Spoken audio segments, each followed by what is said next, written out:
run to find them. So you got to kind of manage your expectations for what we're able to do. I have to manage mine. So full stop landing and you're done. Runway 30, number 3, clear to land.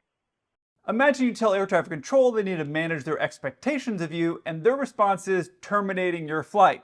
Your flight's over, it's canceled, you're landing, and it's over. So who was in the wrong here? Let's find out. So 00 Papa, traffic you're following is at your 2 o'clock and 2 miles entering a right downwind. You're number 3. Number 3, looking for number 2 traffic on the right downwind, 6100. Actually, number 4. Just in case you don't understand what all this means, these pilots are fourth in line to land. And typically, pilots will fly a racetrack pattern, not a straight-in approach, especially when they're learning to land. And each one of these legs of the racetrack have a name. You have upwind, crosswind, downwind, base, and final. So assuming that this controller, which I'm guessing is true, is saying these things in the correct order, this is where they're at. The pilot should be here on the crosswind, and since a controller is saying his traffic is on the downwind at 2 o'clock, that would put him right here. Now, if you're like me, when I went to flight school and they talked about being able to find planes in the sky, I was like, how hard could it be? It's a plane, it's in the air. I mean, it's very easy to see when you're on the ground, you look up to see a plane, pretty simple. It is very different when you're there flying. When you're flying, you have a plane at a similar altitude, and usually if they're flying away from you, you don't see any of their lights. A lot of their lights are facing forward, or especially in the daytime, the lights really have very little impact because they're a couple miles away from you. So I know when I went to flight school and they would talk about traffic in different places, I was like, how can I not see this plane? But I've had it flying the 747 where there's someone and they can't find me. And I'm thinking, how could you not see this monster of a whale flying through the sky? It's very easy to see, but if you can't see a 747, you can imagine if you were trying to find a small Cessna, and this is a Cessna, and this is typically what people are learning to fly in, that in the daytime, when you're looking for something like that, it's not easy to find. And that's why some of the most famous fighter pilots and some of the best fighter pilots in aviation history were known for having better than average vision. For example, they said Chuck Yeager had a 20/10 vision, which means when he was 20 feet away, he saw what normal people would see 10 feet away. So you can imagine being a fighter pilot, having great vision is really important. Now that's not always the case. I saw an interview by the most famous, I guess if you will, the most successful fighter pilot, the Red Baron, a German pilot, and he said in an interview that his vision was below normal. So it's not always the case. Sometimes it's tactics that make them better fighter pilots, but historically, they've always wanted fighter pilots to have great vision, and that's for being able to pick things up. Now with radar and all the other features that aircraft have now, it's different, but you can imagine being able to find traffic while it's having terrain with houses and cars and all kinds of other stuff on the background. It's not easy to see, especially unless it has lights on you. Now at nighttime it's very easy to find, but in the daytime it's very difficult. Check this out. 6100 Papa, traffic you're following is at the CMAT plant. It's a Cessna 152. Reduce your speed. Reducing speed, looking for traffic at the cement plant, 6100 Papa. So 00 Papa, you have traffic in sight there just east of the CMAT plant on the right base. Still looking, 6100 Papa. It's important that you find these guys as quickly as possible. Okay, so I guess they've moved further down the pattern now by this time in the audio. So now they're here in the traffic pattern, and the traffic they're looking for is on a base leg right here, and apparently they're over a cement plant, which is a reference point for this airport. Most flight schools have different landmarks that they'll use that they'll help you when you're learning how to fly, like, hey, at this point right about here, you should turn this way. And they'll use these different features because at the beginning when you're learning how to fly, it's hard to know, like, do I turn now? Do I go all the way out there? Or I don't really know what I'm doing. You don't know what you're doing, and so they'll use different landmarks on the ground.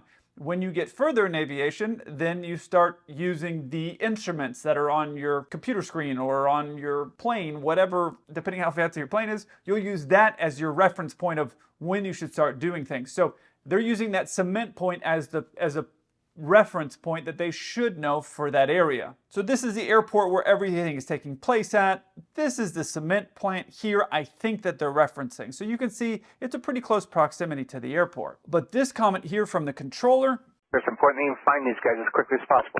That to me isn't really necessary. Obviously they're up there, they're flying, so this is a student pilot that he's flying. He's having to maintain his heading, where he's going, his altitude. his power settings while looking for another plane. There is a lot going on, and he's talking on the radio. It's a lot, especially when you first start. It is very, very overwhelming the first while you're learning how to fly. It's very overwhelming. So trying to find another plane while you're managing all this stuff, it's easy to get distracted and spend too much time outside looking for the traffic, and then all of a sudden you're off your altitude and your instructor is like, altitude, altitude, altitude, and they keep screaming that. That's just like something burned in my mind because that was something that my flight instructor would always say, you're 100 feet off, you're 100 feet off, you're all up and down all over the place. Like I was a hot mess. So I know how hard it is to juggle all of those things at once. And at the very beginning, you don't even really understand how to trim the plane out so it would hold your altitude, so you had to focus less on the inside and more on the outside. So depending on where this guy is in his training, he could be having a hard time juggling all these things, but it's not really necessary to say, hey, you need to find it as soon as possible. They're trying. It's kind of like if you hand your keys to your friend and say, like, don't crash my car. Obviously, you wouldn't give them the keys if you thought they were going to crash their car. So there's really no point in saying that. The risk is that these pilots don't want to turn their base leg inside of these other pilots. If they turned inside, what ends up happening is now they're on the inside track and the plane that they're supposed to be following is out here. And if they continue the base leg, what ends up happening is they get very close to having a collision. So my guess is these pilots are aggressively looking outside, trying to find this traffic so they know when to turn their base leg so they're behind them on their way as they come into land. 6100 Papa, I still don't have him in sight. Could I exit the pattern? 6100 Papa, traffic's at your 1 o'clock on the right base. Just make a normal right turn. This will be a full stop landing. Normal right turn for full stop landing, 6100 Papa. If you want to go somewhere else, sir, I'm working too hard. No problem. 6100 Papa, no, traffic are falling out. This isn't going to work. I need for you to turn back to the downwind. Copy, turning downwind. 6100 Papa. You can hear that this pilot's a little bit uncomfortable with what's going on, rightfully so. He can't see the other traffic, and nobody wants to turn inside or have a midair thing where they hit another plane, because then you get a nickname like Midair Matty because, you know, you crashed in another plane in flight. You don't want to ever have a nickname. That's never good. And I think that's why he asked here if he could exit the pattern. Could I exit the pattern? Which truthfully is a smart decision. If you're not sure, it's best to go always on the side of safety. That's something I always talk about. That's something I did in flight school. I still do it now. If I'm not sure about something, hey, what's the safest option? So his concern is, I don't know, I don't see this guy. You want me to just get out and then we can just push me back in when there's a little bit of spacing? That's what he's trying to do. But the controller's saying, hey, no, he's at your 1 o'clock. Just go ahead and make your right-hand turn now. You'll be fine. That's what he's saying. So you're having to rely on air traffic control because they have them on the radar and you're just looking outside and you can't see them. But I did find it a little strange when the controller said this. Make a normal right turn. This will be a full stop landing. Usually it's not the controller that's saying, hey, it's going to be a full stop. It's usually the pilots. The pilots usually will say, we'd like an option, meaning you can land and then go around, or you can just land. They'd like the option to do both of those things, or they're going to do a touch and go, means you just get the wheels down and then you full power and go up, which is what I did during flight school, and that just saves a lot of time. Or it's a full stop landing, meaning you're letting air traffic control know you're going to stop. It's going to take a little bit longer on the runway, and then you're going to exit the runway. So there's a few different options that you can do there. But usually it's the pilot saying, we'd like to make this a full stop landing, not the controller saying, this is going to be a full stop landing. That's a little strange, because in flight school, when you do these touch and goes, you save all this time doing the land and then taxiing all the way back and then taking off again. And flight school is really expensive. You're talking about a couple $100 between the plane and gas and the flight instructor. So it is strange to me that you have places like Torrance in California where people have moved close to the airport, bought a house there, or live there, and then complain about the noise of small aircraft. Santa Monica is another one. You have a bunch of people, they move close to an airport and they're like, oh, it's so loud with these planes. Well, yeah, they're small. It's a small airport. Planes take off and land there. Now, I get it. You got a lot of people in flight school. It's annoying. I personally find it annoying to be listening to planes take off and land all day, which is why I don't live next to an airport. People go live next to an airport and then they require that that school or that airport only do these returns where they taxi back and then take off again because they take off earlier in the runway and it means they're higher above the ground before they get over their house. I don't know. This is just a pet peeve of mine. I'm not in flight school anymore, I don't really care, but it does waste a lot of time and money for these people, and I find it weird because California is all about being green, but they're wasting all kinds of gas driving around on the ground before they take off again. I don't know, you can't have it both ways. Now, as for this comment here from the controller, If you want to go somewhere else, sir, I'm working too hard. define working too hard. The way I see it is this controller is creating a more difficult situation for himself.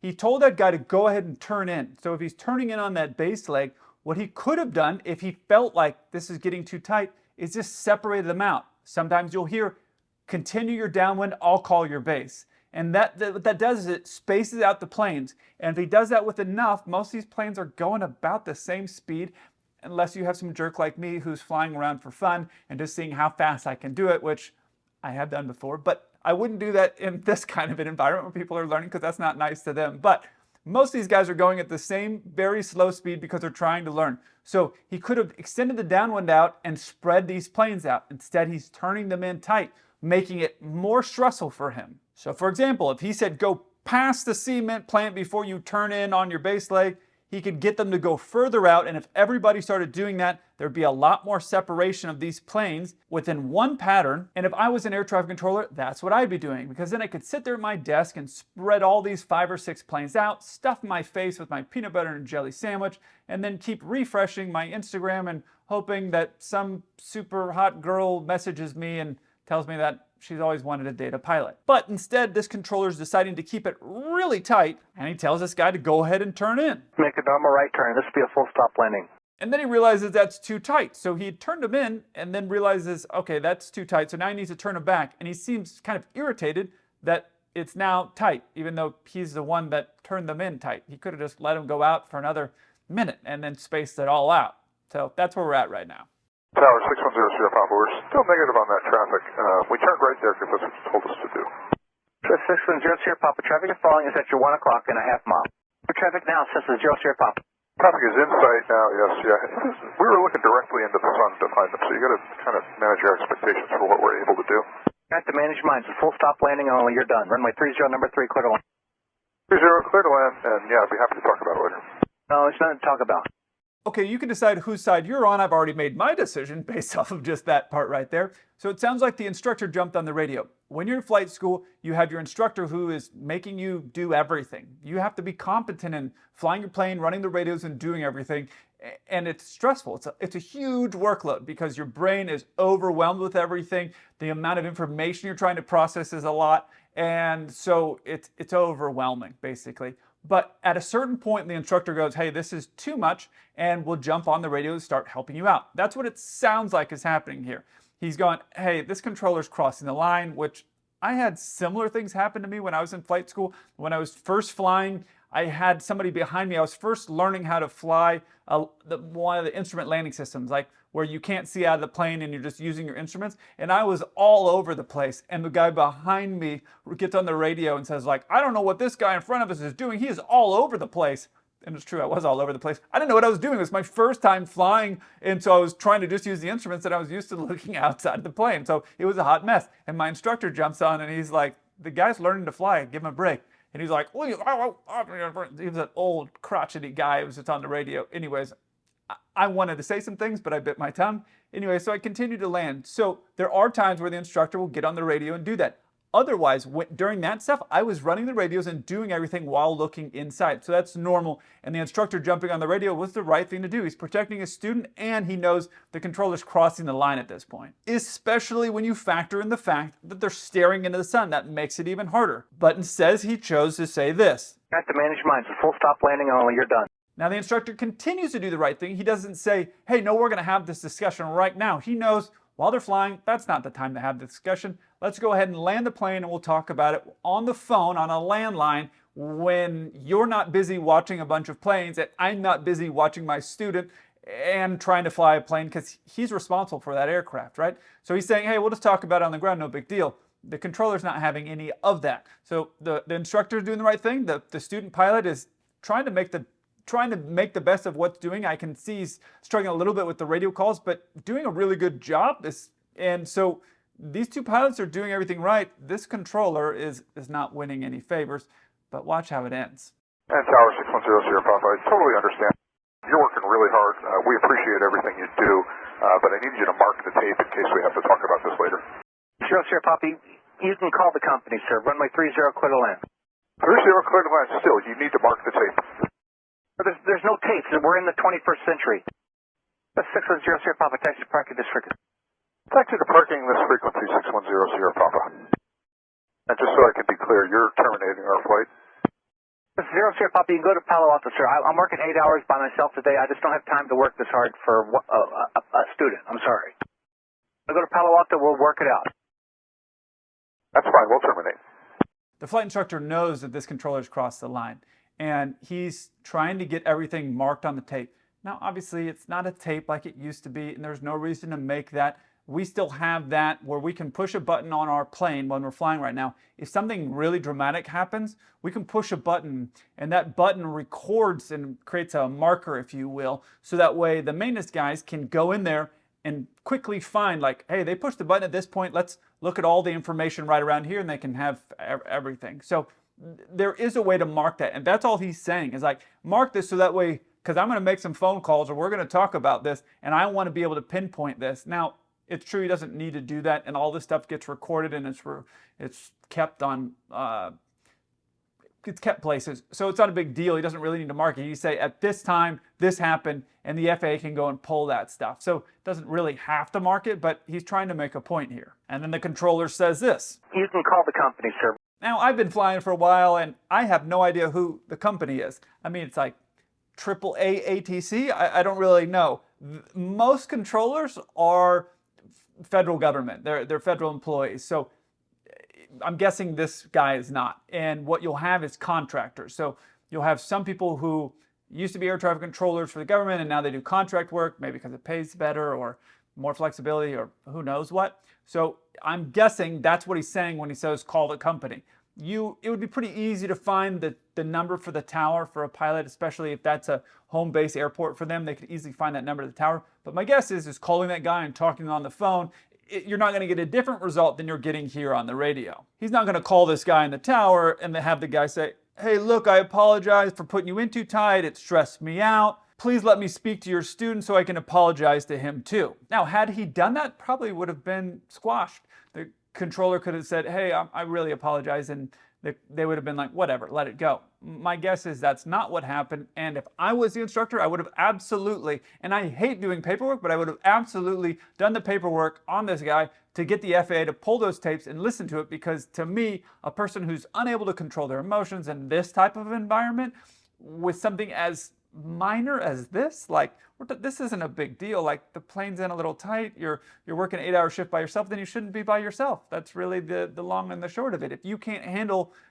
a couple of student pilots flying around, then space them out more. Make them fly 5-mile finals to come in, whatever. I mean, do whatever it takes to make it easy, but he's jammed himself up, and he's chosen to put the blame onto somebody else. Now, I'll let you decide why people have found it to be okay to not take responsibility for their own actions and not be held accountable. I'll let you all decide why things like that have started to happen. But that is the reality. He created himself a problem, and now he's irritated at the instructor and the pilot and the student pilot and what they're doing. So saying comments like this, There's no tapes, and we're in the 21st century, indicate that he's not able to be a professional while doing this job, and that's not the type of person I would want in control of hundreds of people's lives while I'm having a bad day where there's something going on with my plane and I'm stressed out, and this guy has created a situation where now he's irritated and saying things like this. It's just not the